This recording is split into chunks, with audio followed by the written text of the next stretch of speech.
There we go. Discord call in the middle of streaming? No problem. All right, so here we go. So basically, where did I leave off? Just kind of re-implementing some screens in Dungeons of Treptera, which is a retro-style RPG. Kind of get this thing to go. Get this thing. Lots of junk. There we go. See if it runs. Record a little bit of the screen.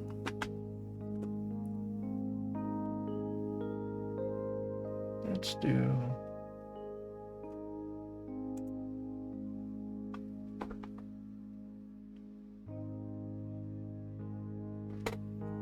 compiling and starting to run the game here.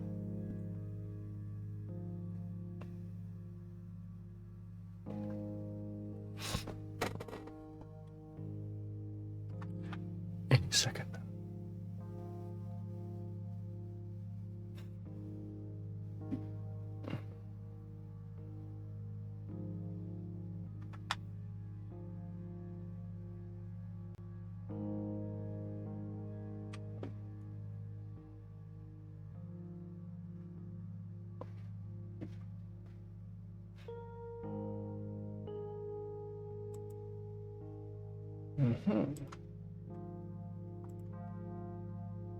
Okay. There we go. All right, we got controller working here. That's one of the main screens. I figured I'd start with trying to make a generic menu handler, a set of classes and whatnot to allow me to implement more types of menus in the game easier, faster. And as you go through these, so I'm going to replace this front screen, which is the town that you stay in. That's the main town. With that, I'm going to put the new system in that should have the same functionality as you see here. And you can go into these things. Now, each one of these is a menu item. And the idea would be is when you go into this menu item, this is another menu. If this menu will be specialized in, instead of making a menu choice, it's just going to scroll the text information in this particular menu, for example. And then handle, back.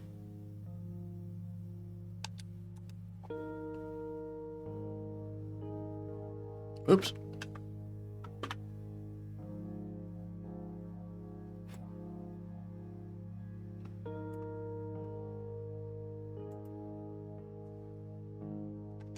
There we go. And so, yeah, it goes like that. And then like this one would be another scrolling type menu. This is actually multiple functions. So this will go to the guild hall, which then goes to the guild menu. The guild menu then has these menu options, which then if you go into charters, for example, now you have another menu with these options, as you can see. And so forth. Some of these, the issue is that when making these menus currently, kind of specialized for every operation.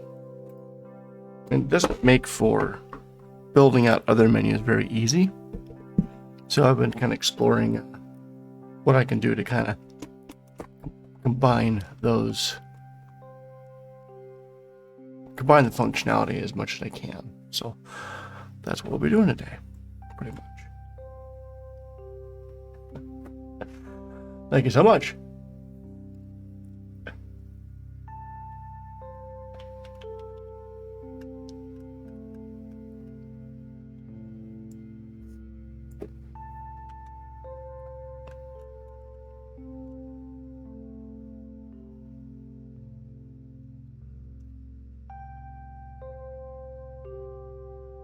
Let's go on Purge 513. How are you doing this evening? Oh, for me this evening.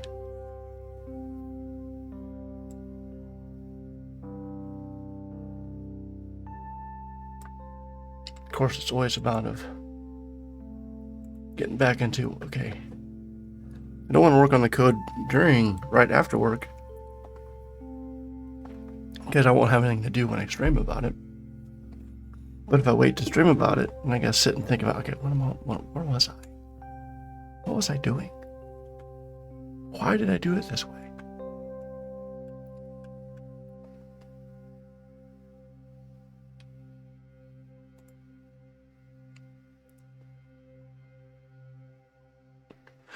Right, I'm gonna do an experiment.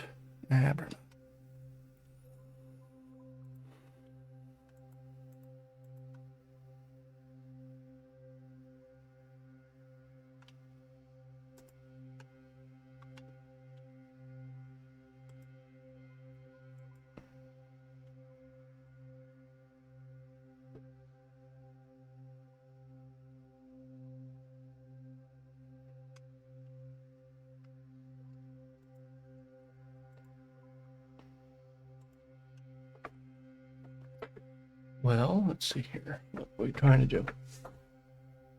We got the main screen class, which represents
let's see what else.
All right.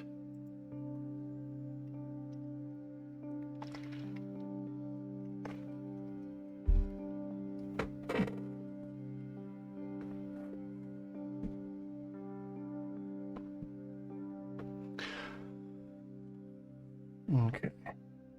Itching to kind of get this to give it a try, but it's not ready quite yet. How about this be an extension? No, not really. Try this. Try this.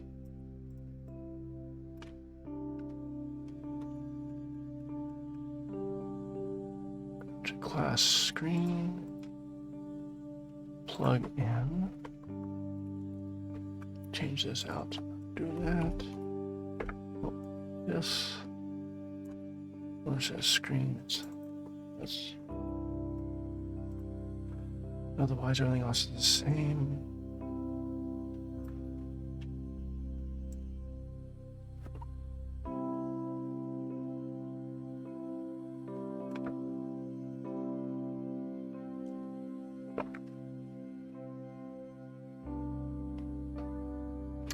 No, handling the pointer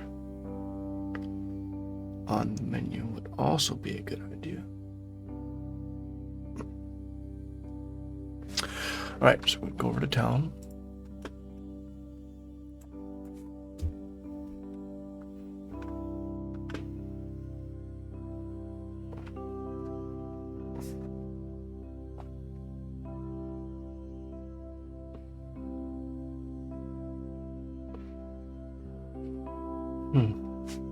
All right, let's try. Oops, what happened? Closed everything. No. Let's take a copy of this and let's put it into here. Now,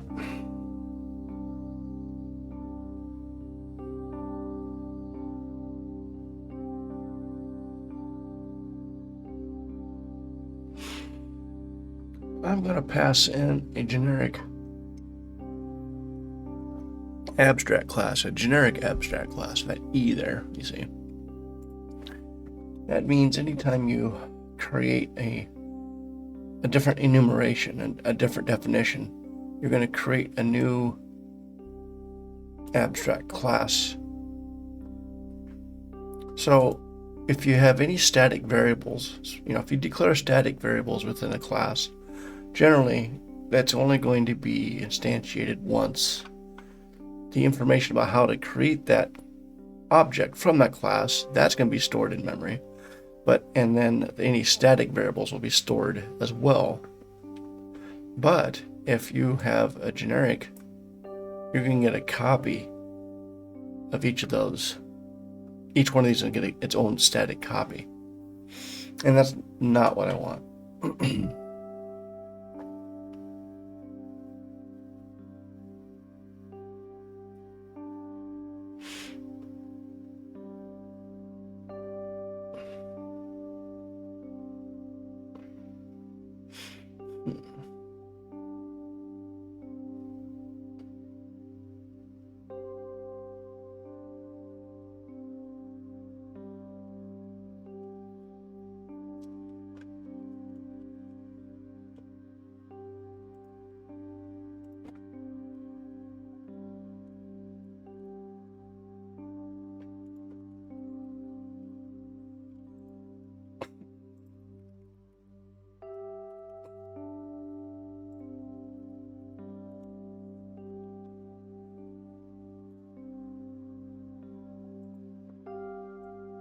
It's so weird you can put statics on interfaces now.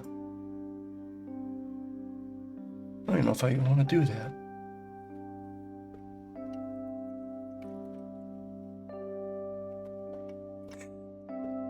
I mean, technically it's kind of saying, hey, anything that's going to be using the interface, interface Dungeon of Treptera menu screen, I need these items to be available for that implementation.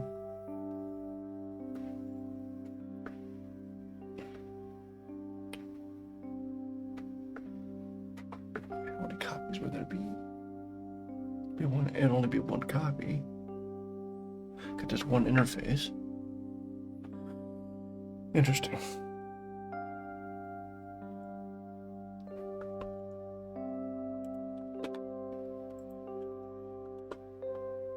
Scuff off the bat. It'd be helpful if I show some code, right? I mean, generally speaking.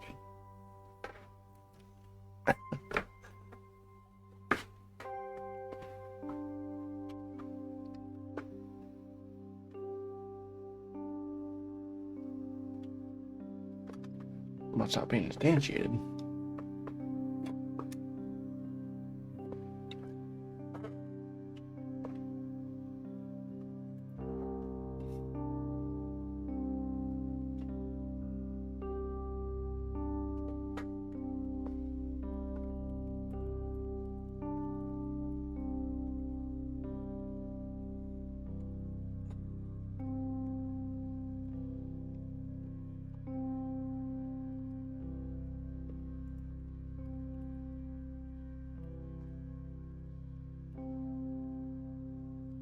So weird.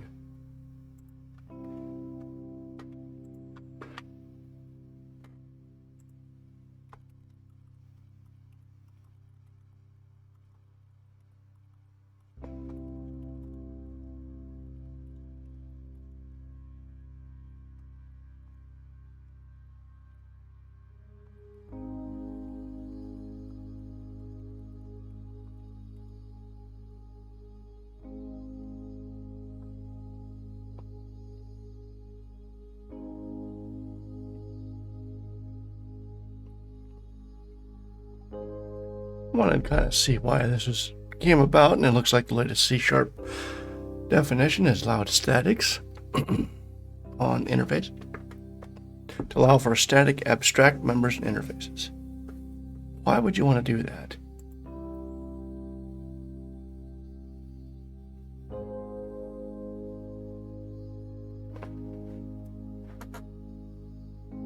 Interesting.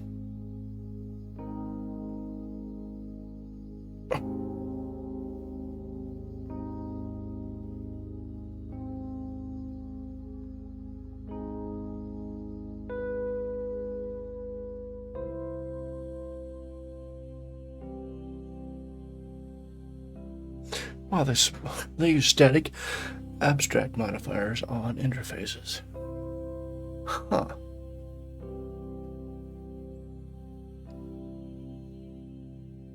Huh. I wonder why. Huh.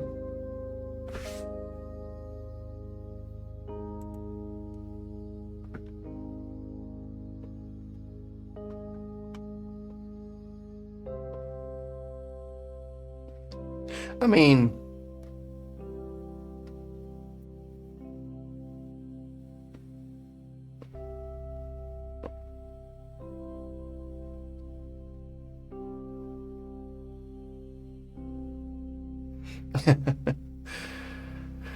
kind of looking up some commentary on this new feature, well, newer feature.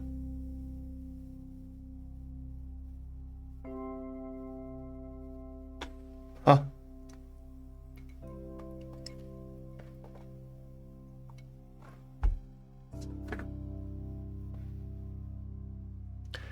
Well,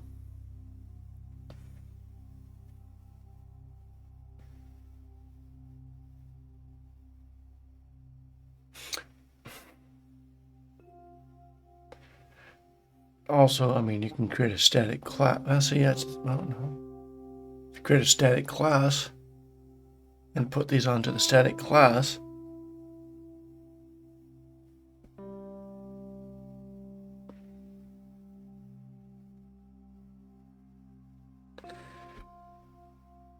so what's going over in my head? Well, you know, well, no, you don't know. So what I'm trying to do is, I have things that I don't necessarily want. I mean, it's reusable.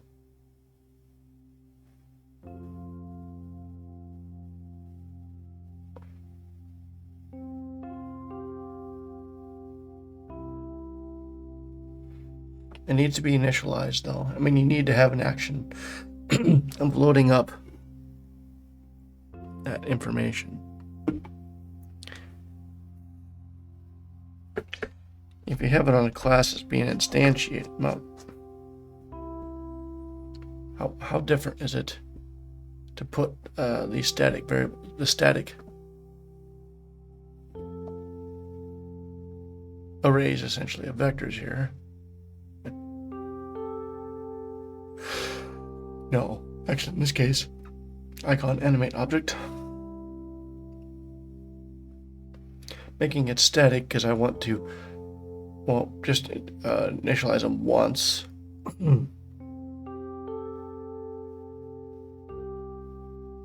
Oh, do they need to go away? I mean, if they need to stay for the lifetime of the application and always being used, then yeah, and have it accessible where we need it. Yeah, then probably use a static. But if it needs to go away or something like that, then you might as well put that within a regular instantiated object, so when it goes out of scope and gets destroyed or garbage collected, it also releases the resources.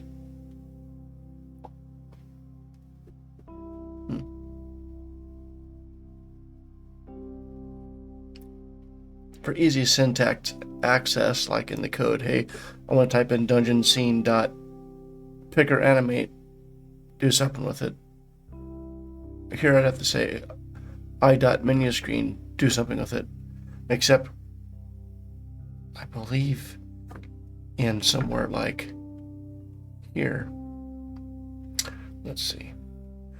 If I'm entering the menu under the screen,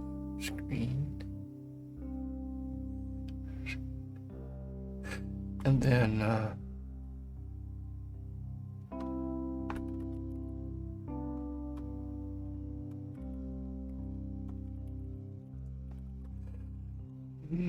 think so.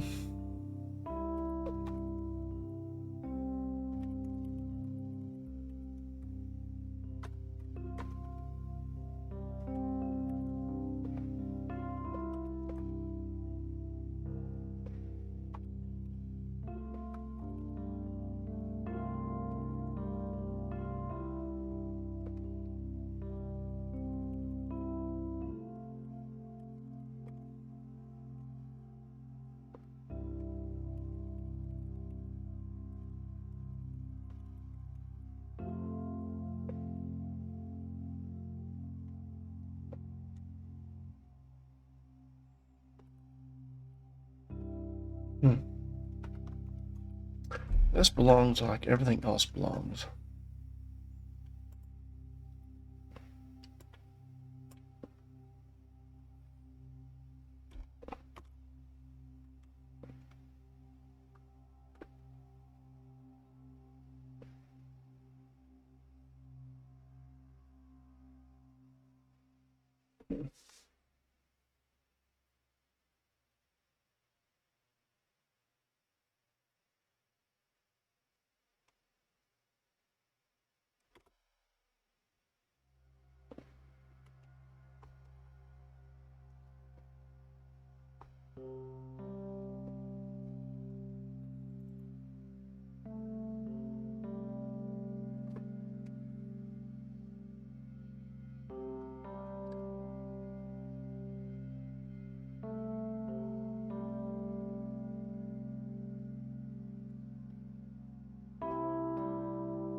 Interesting.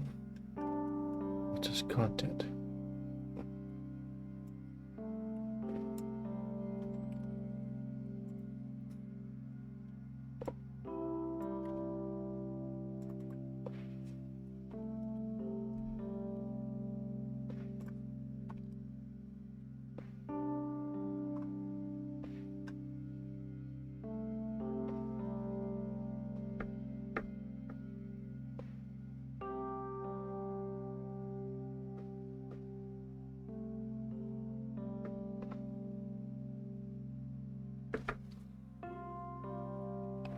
So, in my head, I'm basically reviewing of a menu system, a menu screen system, scene manager, the different scenes. I have kind of a common base for all the all the graphic resources being loaded.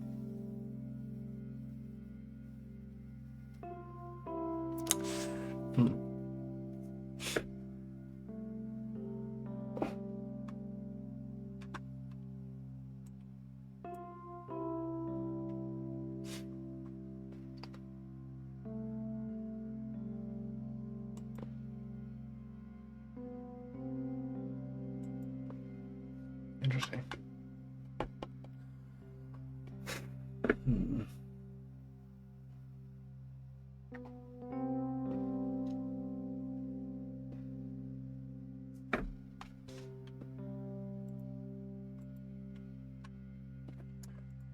Well, let's see here.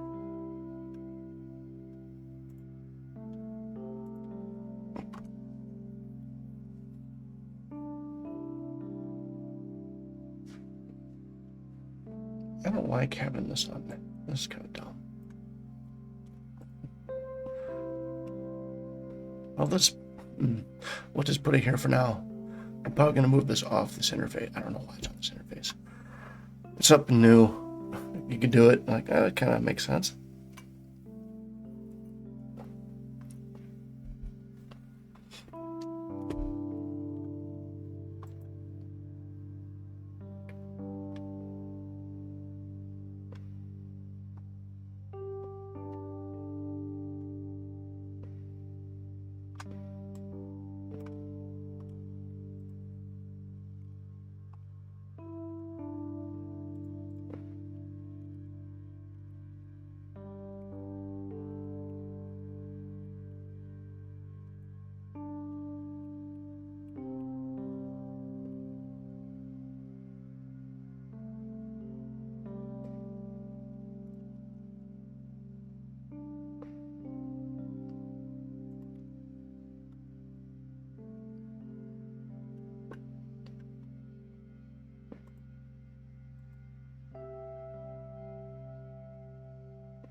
All right. Yeah, today's a little heads down. Not quite ready to. Not quite prepared to talk out loud what I'm thinking. It would sound pretty raw and abstract. No references. Give it a try though. Right now I'm toying around the idea like, do I really want to put something on the interface like this? I mean, I know it's a new thing since C# 11 and all that good stuff. I mean, having versus, I mean, if you create an abstract class, it's, class name dot, and you're going to have statics related to that, except in this particular case, my statics are generic types. Because of that, I would end up having to set up, or for every static variable, essentially, I'm going to get a duplicate. I'm going to have another one.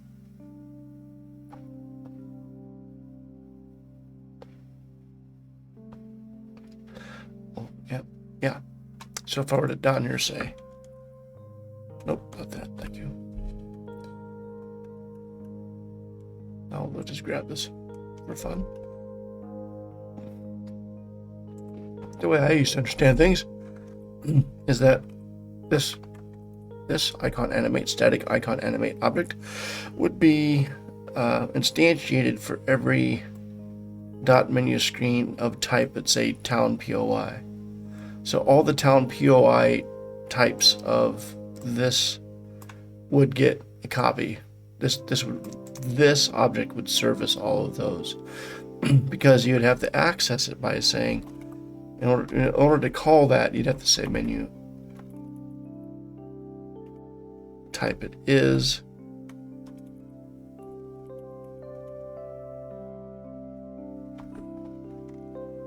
Yeah, let's see if that works. Take this out. Put that back. Interesting.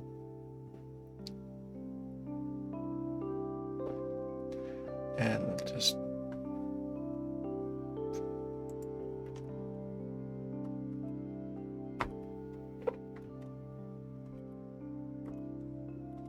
that looks interesting.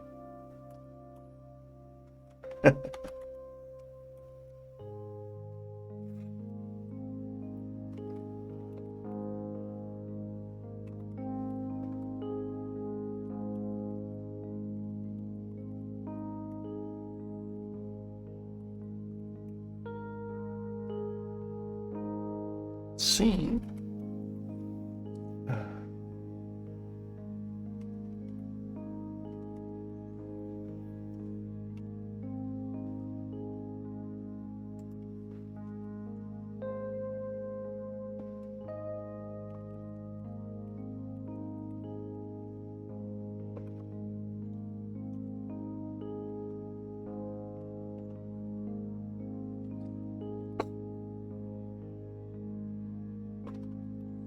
Let's complain about this.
versus something like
I think I'm worrying too much about this.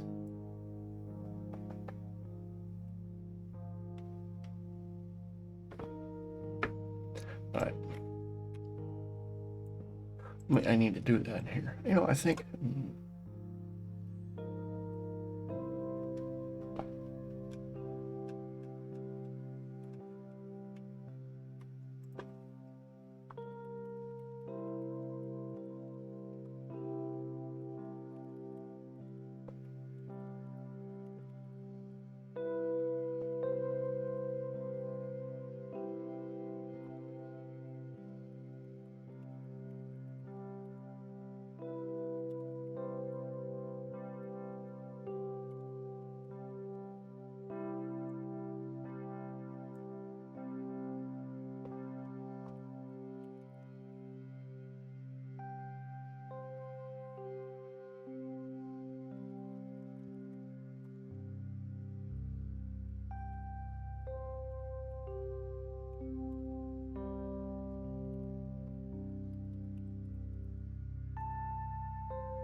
okay.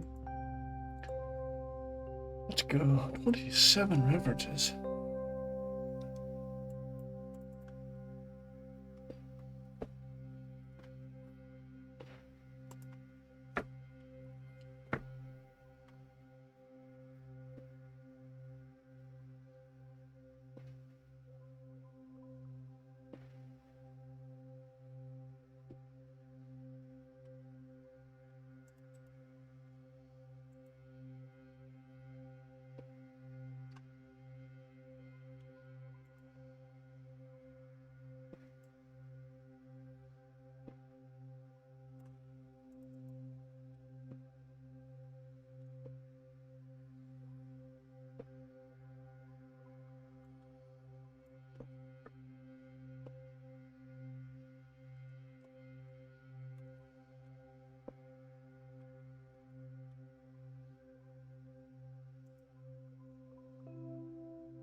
So weird.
Okay. When transferring around some definitions of these resources.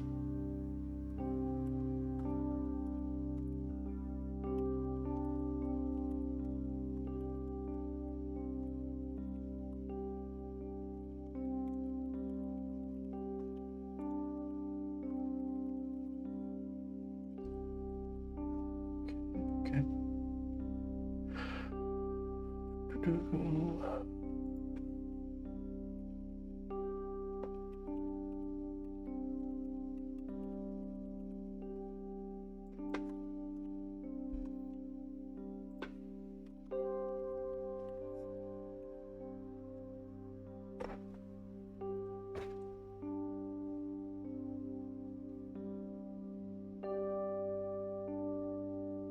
Skip.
Review some information.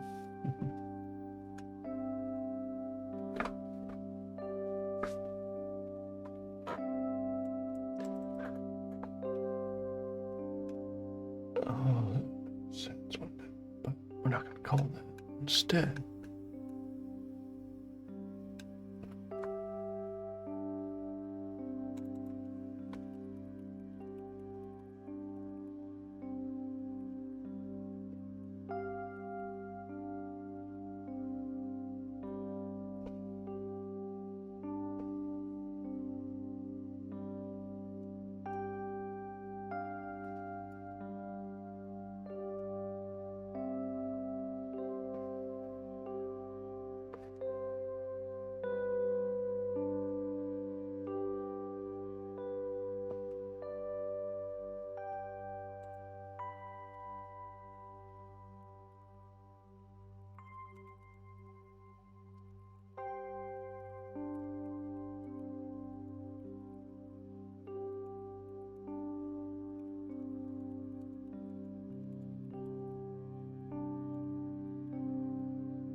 Okay.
Oh, why'd you take it out?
What did it? I moved some resources out to a base class. Actually, base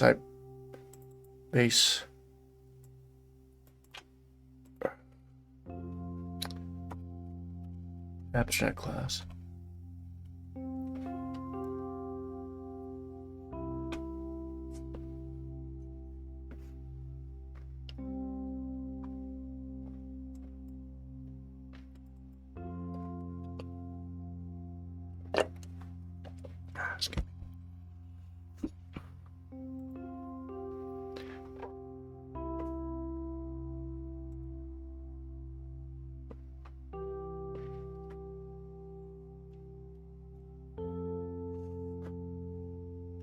All right.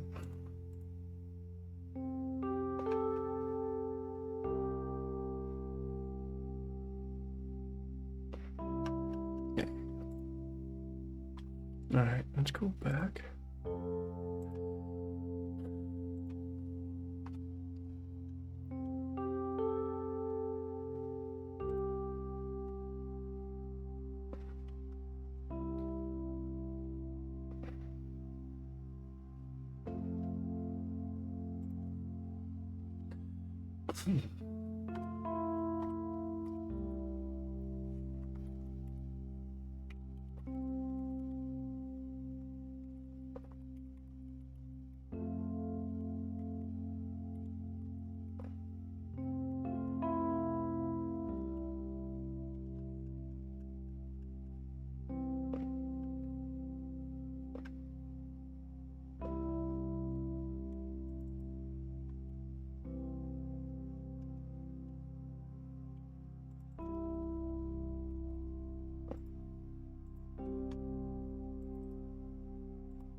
You have chosen poorly. Keyboard pointer is not picker. Come on now. It's keyboard. Keyboard pointer. This is no picker. Alright, get the right graphics hooked up and see if it does it.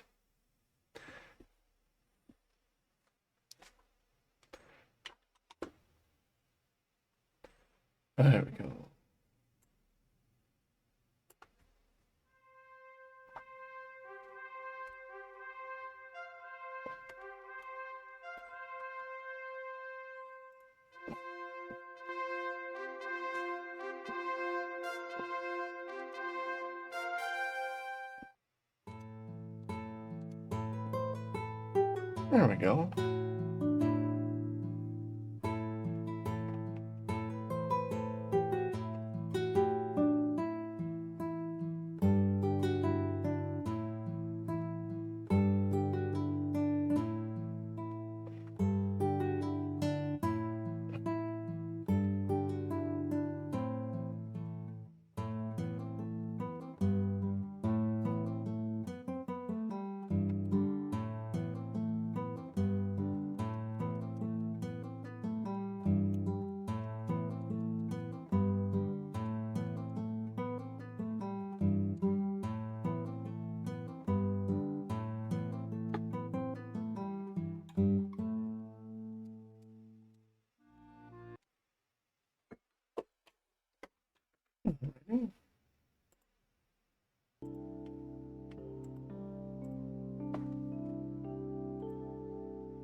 Time to break out the old room temperature Diet Pepsi.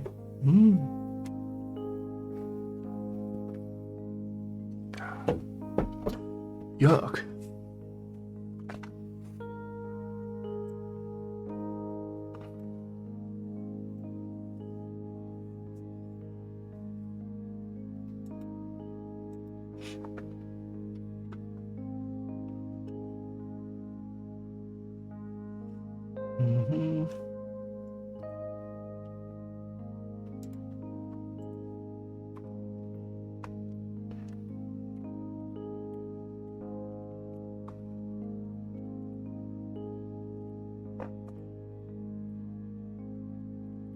Ready?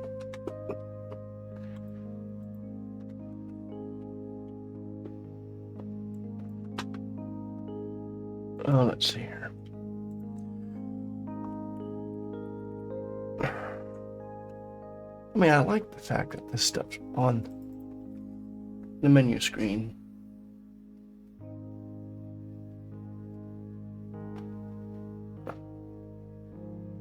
See, I mean, this could have been also done by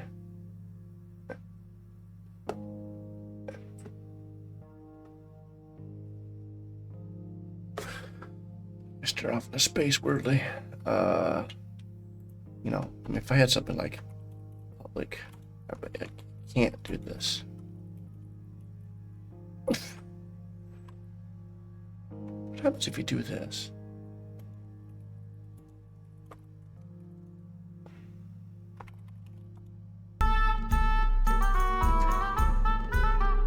Well, hello, Semantically. Thank you so much for following.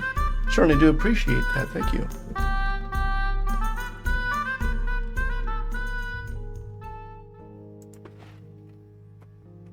Hope you're enjoying my mostly silent and typing away on the keyboard type of the stream.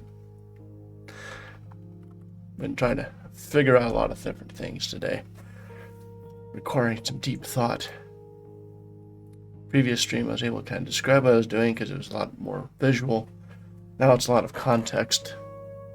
I'm moving parts of systems out and reorganizing them. At least that's what I think I'm doing. And trying to make it easier for me to implement some menus. Because I went down a road, I had some classes and it ended up being kitchen sinks. Everything was thrown in. It kind of ground to a horrific halt. Because when it came time to start implementing another screen, another menu system, I'm like, all the stuff I did to help myself is now failed. So I am trying to get that to work.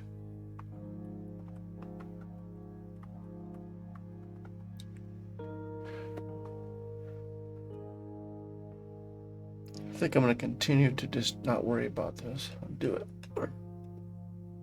So I'm putting static things onto an interface, which is really weird, but it works. I mean, because these things are going to be specific to the implementation of the menu. So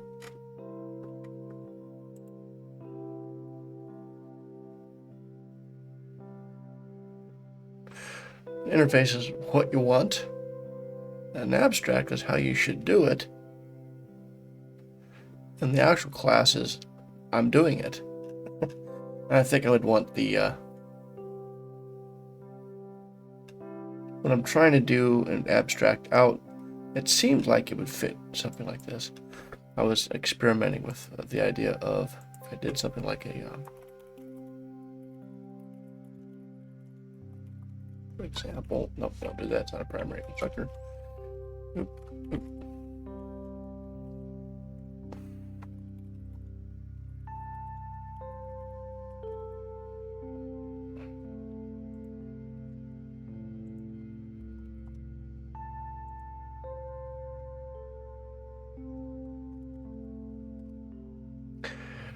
And say public static object test object. Yep, set which equals object. I believe you can do this.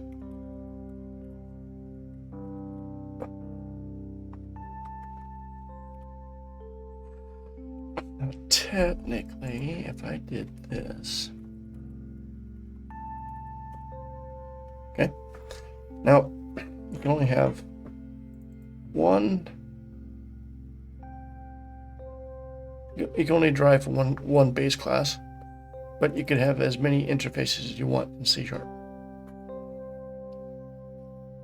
Multiple doesn't support multiple inherent interfaces. See, inheritance multiple. C++ does it, but not C#. So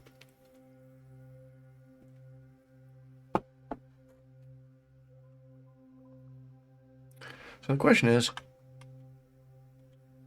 do we get one of these for every one of these? Because if you did something like this,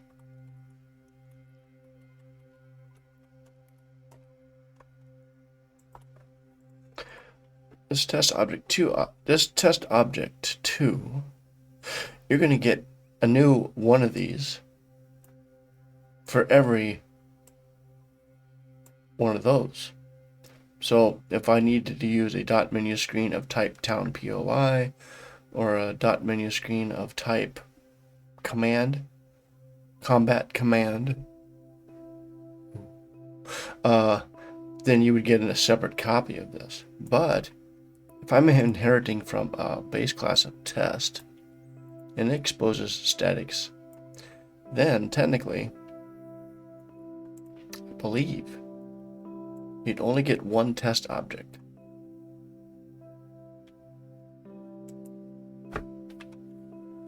So what would happen if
I wonder if the compiler is smart enough.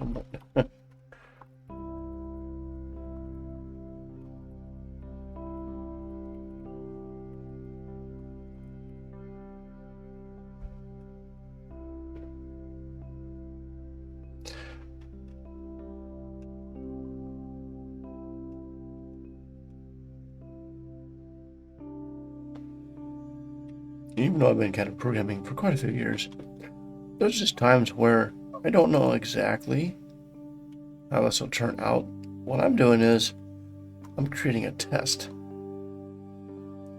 and I'm going to run the program, and I'm going to observe the outputs, and I'm going to see what type of things it does.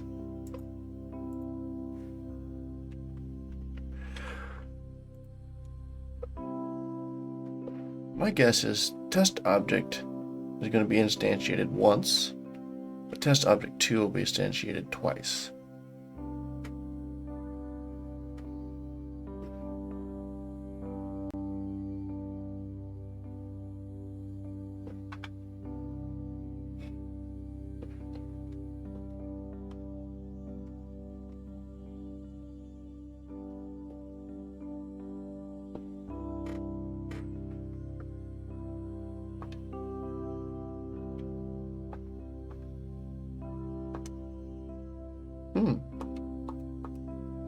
Interesting.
Wasn't anything I intended.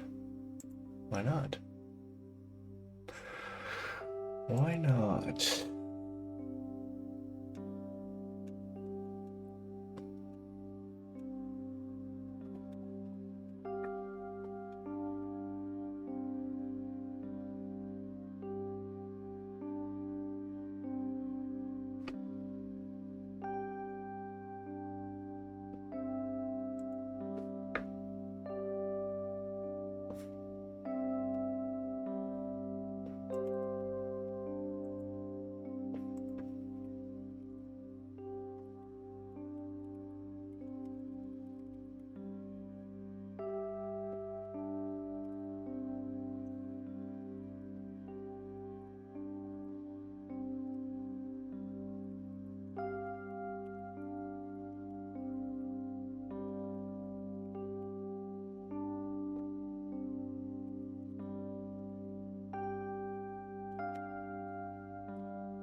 All right. Well, let's see. I still got the breakpoints. I do. Compiling. All right. I hit.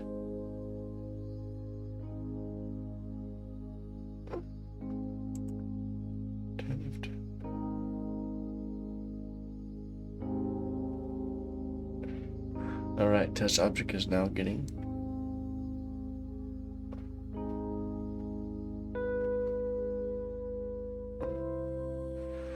Wait a second.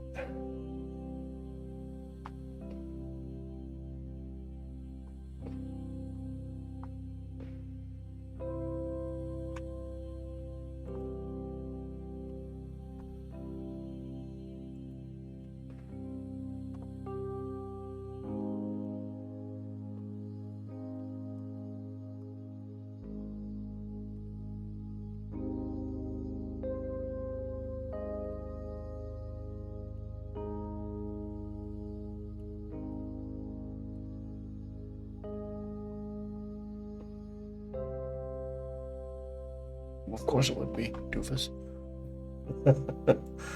Duh.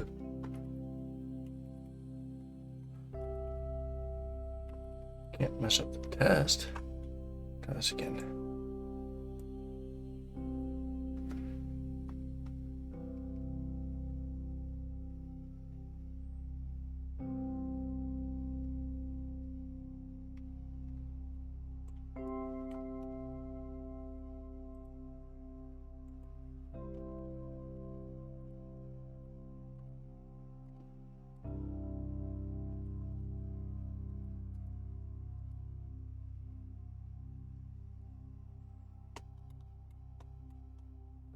What?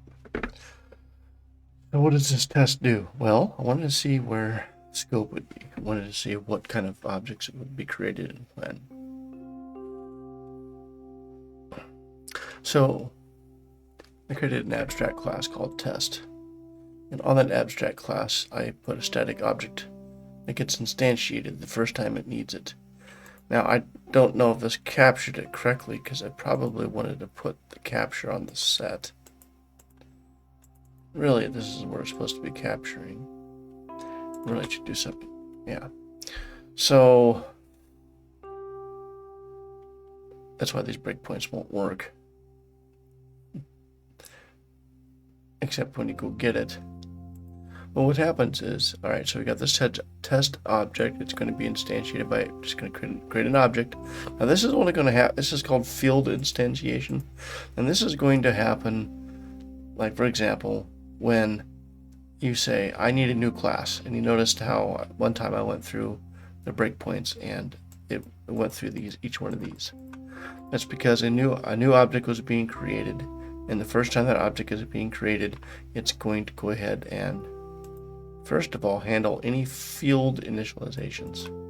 Next, if there is a constructor, it will then pick the appropriate constructor and run those as order of operations of how it instantiates. So in this particular case, the abstract class test has test object, and it will instantiate. Now, technically, it doesn't have to create one. This doesn't have to come into being until the very first time the code references it. So statics won't exist unless you use the static at some point, or something that makes use of the class the static is being called. In this case, this abstract class, because it's an abstract generic class, this E can be any kind of enumeration. So for every distinct enumeration type definition, you're going to have a new abstract class. So right now I did two of them. I wanted one that was main and welcome. Well, main uses town POI, and welcome uses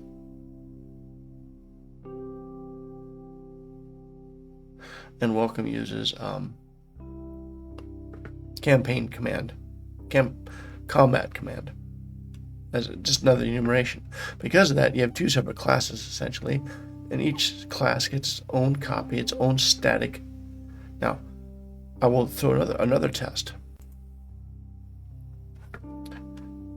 Because A and B will equal each other, because test is the parent to both of these classes, therefore should only need one static object, because that's shared between both classes. There's nothing different between using test for one class and test for the other. It's the same thing. So therefore, it's going to have one static. It's going to have one static set.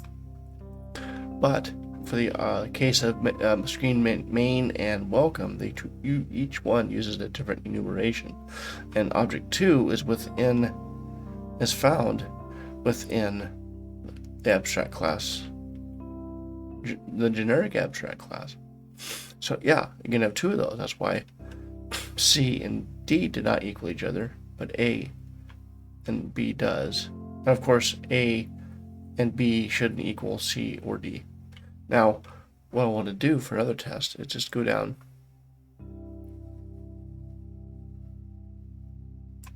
and just create one more public class test.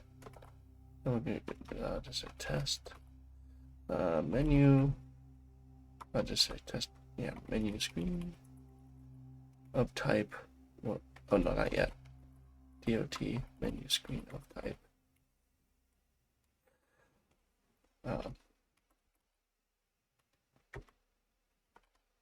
Oh, not that. Oh.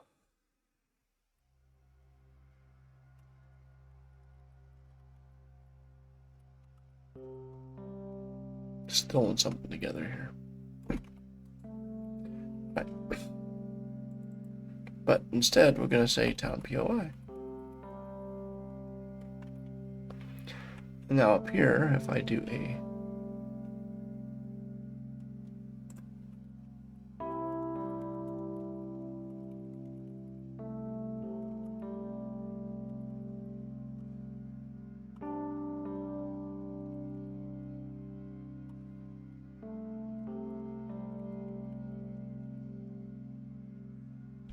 oh my goodness, what do I call it? Test menu screen.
Right.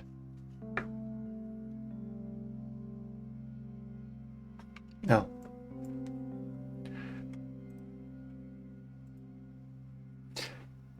if we say, does A equal B? Yeah, it should. Does B equal C?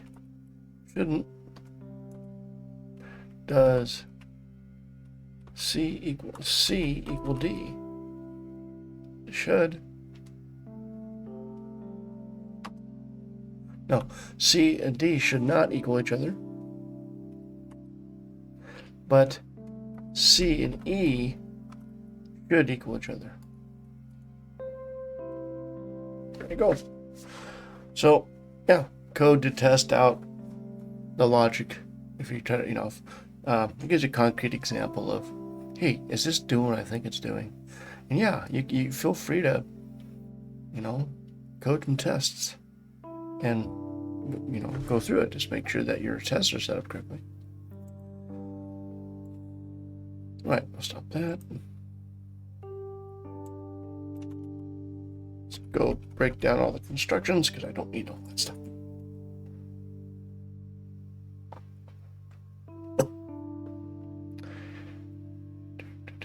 No, don't need this right now or that.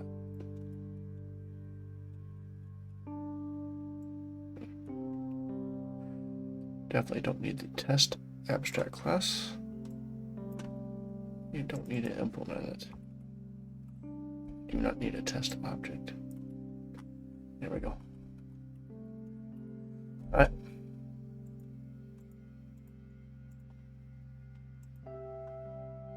Now, if I was keeping track of data that needed to be kept track across all of the enumeration type in regards to a screen, then yes, I would create a static variable within this abstract class, and that would take care of those, anything that is of that type. That's true.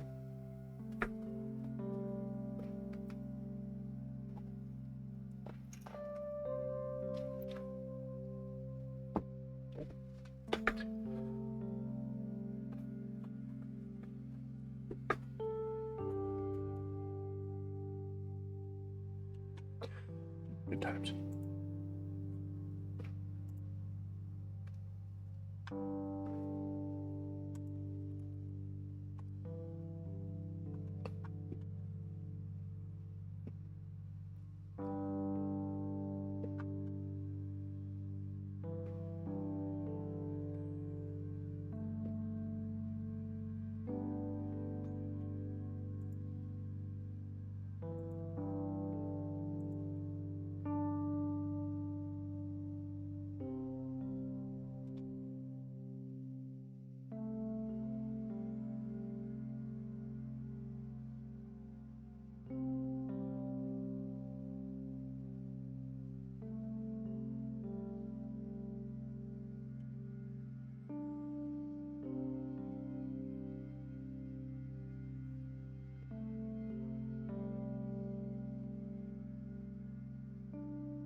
Header icons.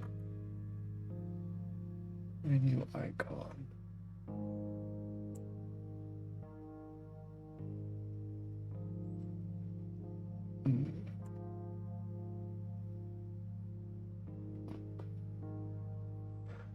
Yes. Yep. All right, so technical.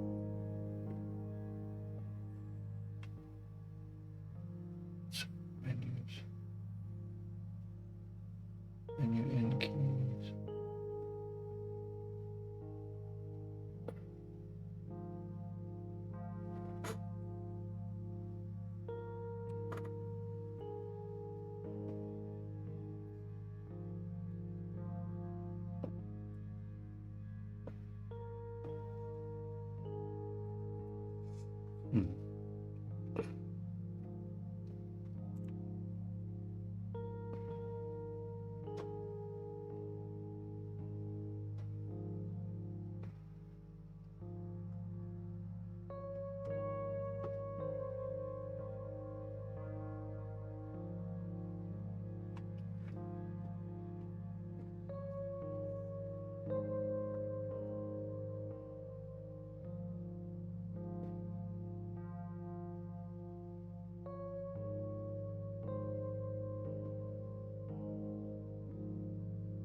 Well, let's see here.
Things out here. Dead air. Don't mean to be dead air. Listen to the music, I guess.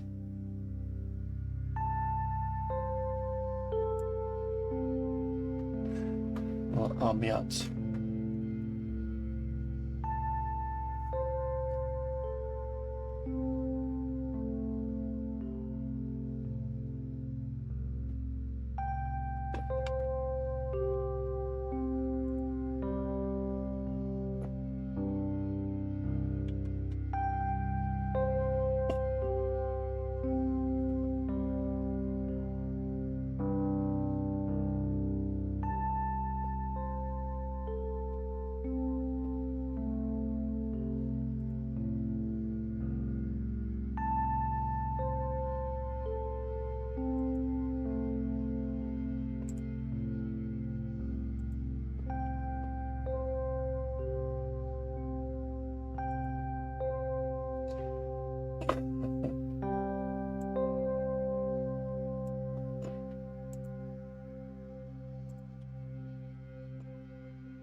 All right, I'll try something here.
this particular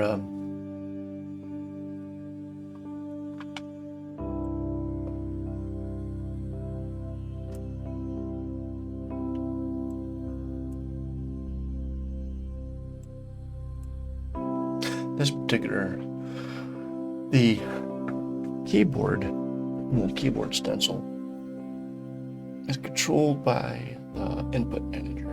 It keeps track there, and then when you draw the pointer,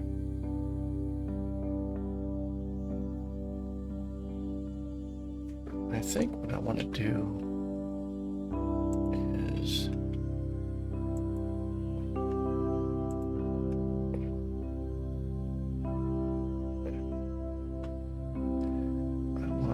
see if this, no wait, inputs, yeah, see,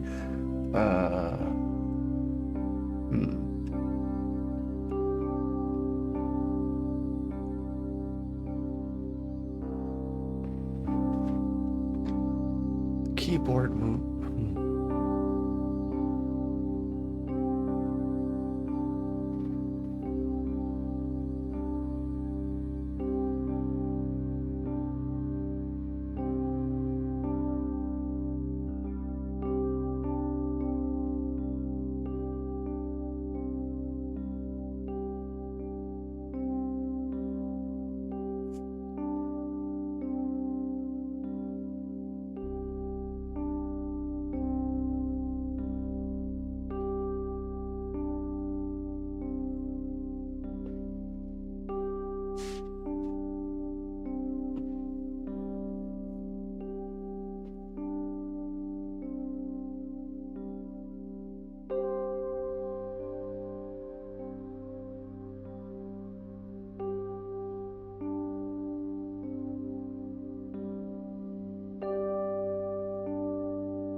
Yep.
Wonder if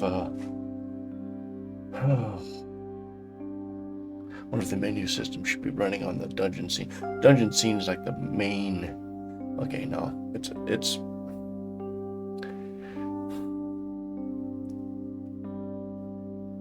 categorically created what we'd call a scene, a collection of images, a focus, kind of like the idea loosely of how other engines use a scene. And dungeon scene is like the parent abstract class.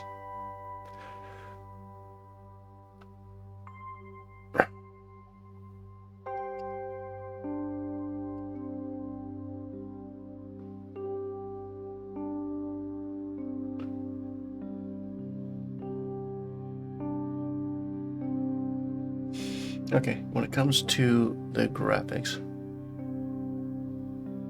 let's see if I can kind of get something going here. Open.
Alright, for example,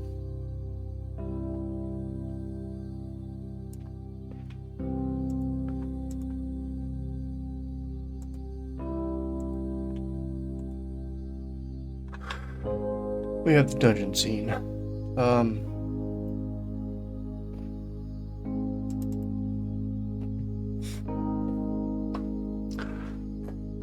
This is a blank menu. All the menu screens would load this up. The menu would control an icon.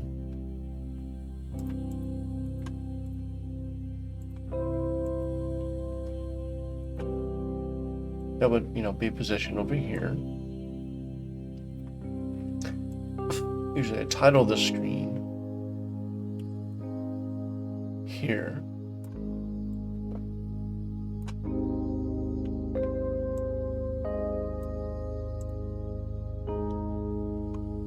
And then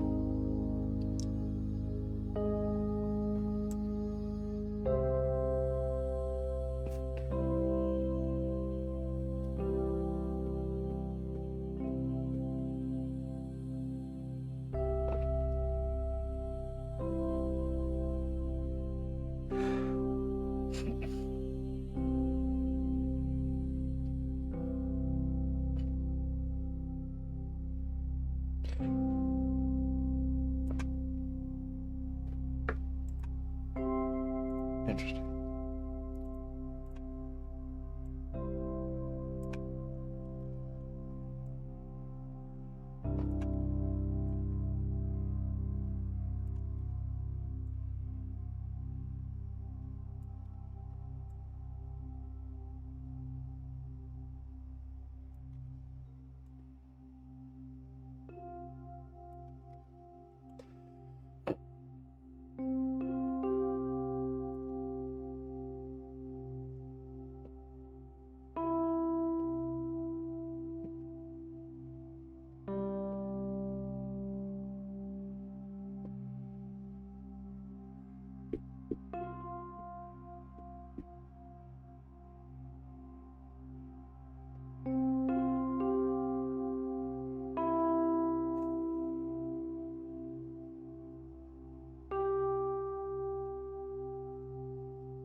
So the main screen, or the town screen of all the different locations in the town, would be kind of its own case. And then usually when you pick one of those, you get into this kind of format where you're going to have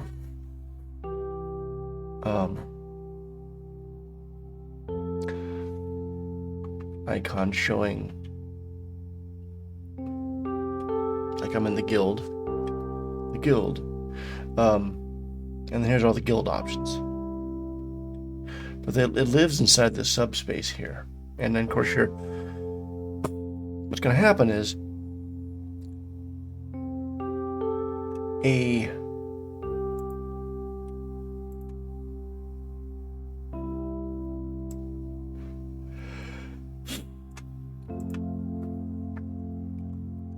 a texture or a scratch space is going to be built to go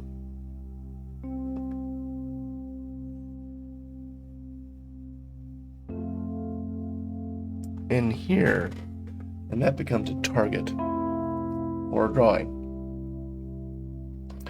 And then the menu items in this particular case are all going to be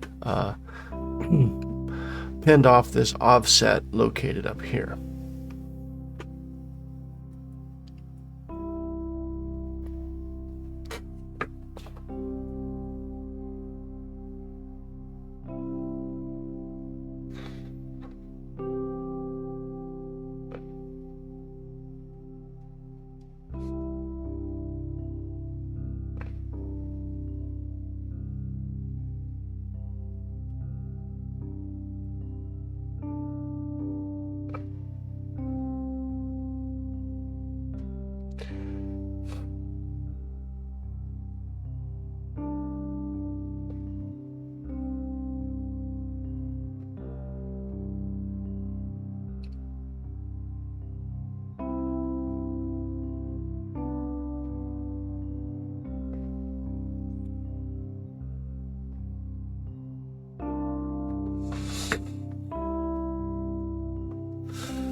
All right. Well, I believe I'm gonna go ahead and wrap up the stream.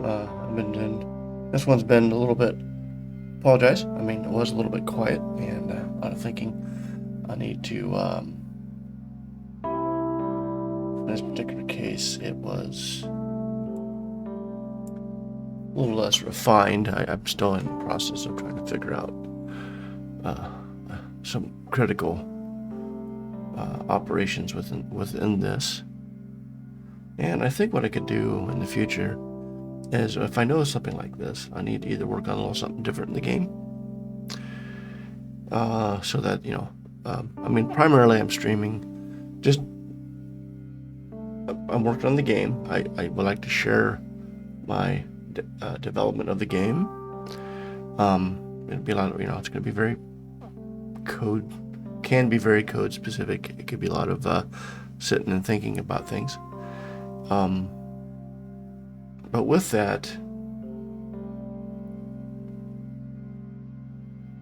primarily I'm trying to make the game. I appreciate the Twitch platform, and I certainly will appreciate anyone who would like to watch these type of things. And as I get working with this, I would like to be able to get a little more verbose on this, and that's one of my goals. And but quite honestly, I'm not trying to be a content creator strictly on the sense of creating content. I want to develop the game first. I want to share my experience doing that. It's very it's very specific, and I understand that. And I would hope to gain at least like-minded individuals who like to see these kind of things, and just kind of share that way. Definitely would like to do it. But there are going to be times where I'm just going to be thinking a lot and not being able to really. It's just too much going on in my head to try to break it apart without. To me, silence would be better. But that's an aspect of things I like to work on. It does bring more clarity to sit and think out loud, and to be able to kind of do a visual logging of my thoughts. And it might be nice to share that. It's raw and such, and just going forward with that, it might take some time for me to make that a little more interesting, essentially. And that's my hope. Other times, I'll get past a certain slump or a certain critical point. I'm kind of in a critical refactor stage. I'm not 100% sure I'm sold on what I'm trying to do. I need to kind of go back to the old code, see what I was doing there. Maybe I just need to clean it up and try to combine what I'm trying to do here. Or I need to sit back and look at my screen. What I'm trying to do is I'm trying to come up with a fairly linear set of operations when it comes to navigating, in the game, where it's menus, and UI, user interface, to go in and allow uniqueness, but yet have a system that's very generic. And I gotta weed out some older code that I was like, hey, excited, it's good to MonoDB, let's get it working. To, all right, yeah, it's working, but let's get it working in a certain pattern. Let's get it working in a certain flow, not just, hey, this feature, that feature. Let's get it working, cobbled together till it works. It's not going to be sustainable, updatable, changeable, in the future if we keep that up. And I'd rather make it easier. There's aspects about this that I think I need to delegate to what's the concept of a scene. It's not a menu, it's a scene operation. I need to kind of standardize how the menu system will integrate into the scene system. Because when it's in the menu, I need to say concisely the menu screen is going to expect these offsets of the display, where it's where it's being rendered. There's also a thing where, by using scratch spaces, I can have a very large picture, and it will look something like this. Not like that at all. Or like,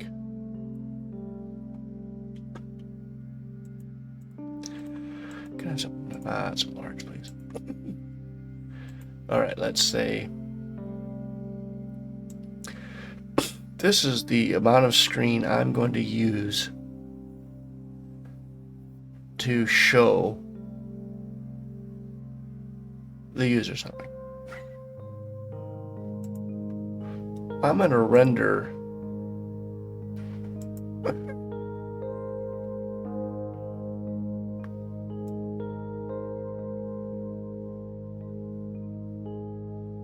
the white box is going to represent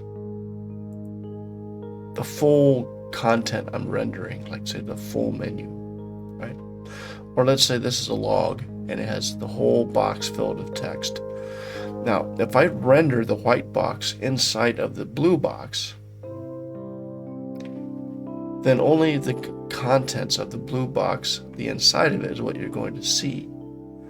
So relative to the blue box, if I were to draw this white image, and I would say go for the X and Y axis, and the Y axis I go negative 100, negative 50, negative 200, it effectively moves that image up, and it looks like it's scrolling inside. And that's going to give, so I have to calculate how much space I need and to render that. Well, what does the menu system do? How does it know how to handle this? What am I rendering? Because if I were to look at this blank thing again,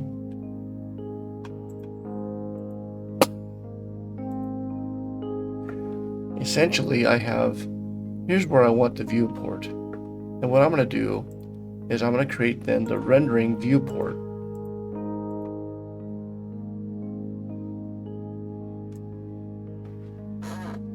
Inside this area.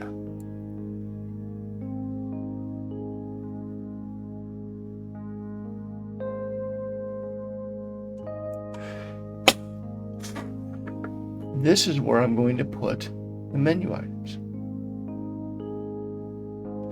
Or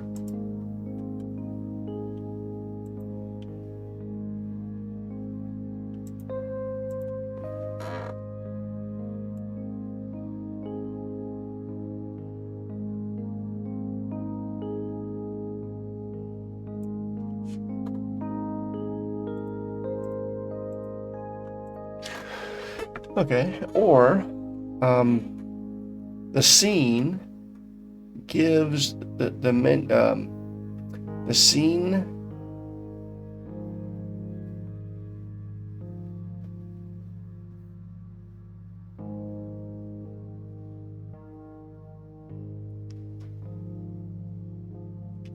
either the scene gives the menu system a render region, basically a screen to render on, and then not code-wise of the objects, but in my implementation, I'm gonna have to understand that the menu gets built inside of the white box, for example, and then the scene is going to render that inside of the blue box.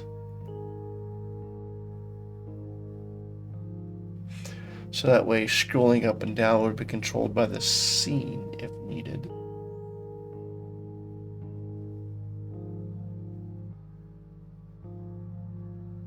And when the scene gives input to the menu system, and as that input indicates go to the next left, right, or up or down of the menu items, it's going to draw in reference to the white box. But that entire menu could be shifted up. It's up to the scene to decide when it should send input to the menu system, or the scene is going to control. The scene should be controlling graphics and what to draw, but the menu system should be selecting things, I guess. Yeah.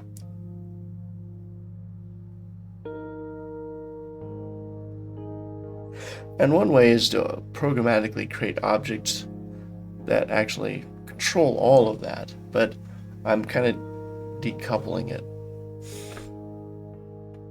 And the logic is separate systems.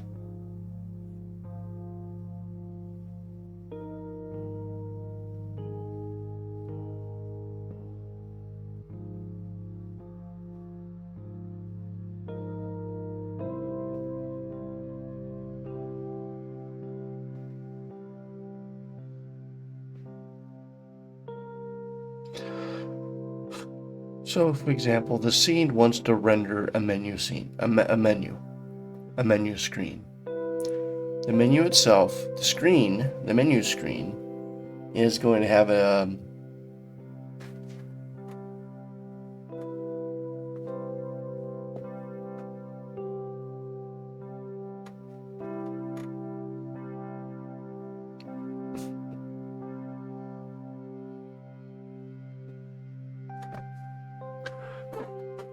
okay, yeah. Okay.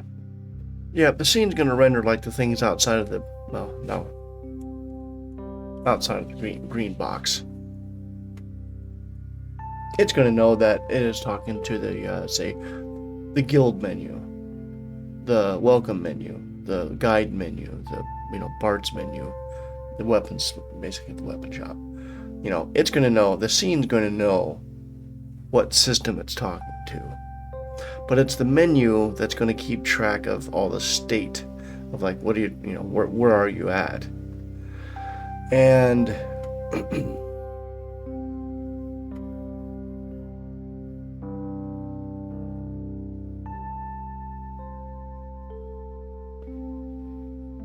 all those together need to be handling themselves for the drill in as you go from main menu to submenu to submenu to submenu.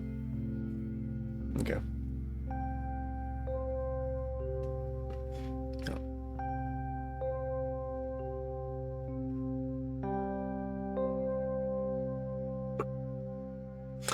Alrighty. Well, some of these things will need to be obviously filled out a little bit more on the off stream, which is what I will be doing, and we'll probably go from there. All right. Well, I certainly appreciate you being here with me. Thanks for letting me bounce some thought across. And if you happen to watch the VOD, well, I appreciate you watching it. Hope you enjoy a little bit of that. I'll be getting more in depth on the next stream. A little more, probably more show and tell type of thing. There's a little more interaction than this point. But until then, I hope that you have a great evening, afternoon, or morning, wherever you may be. Certainly appreciate your time with me, and you have a great time. Take care, and hope to see you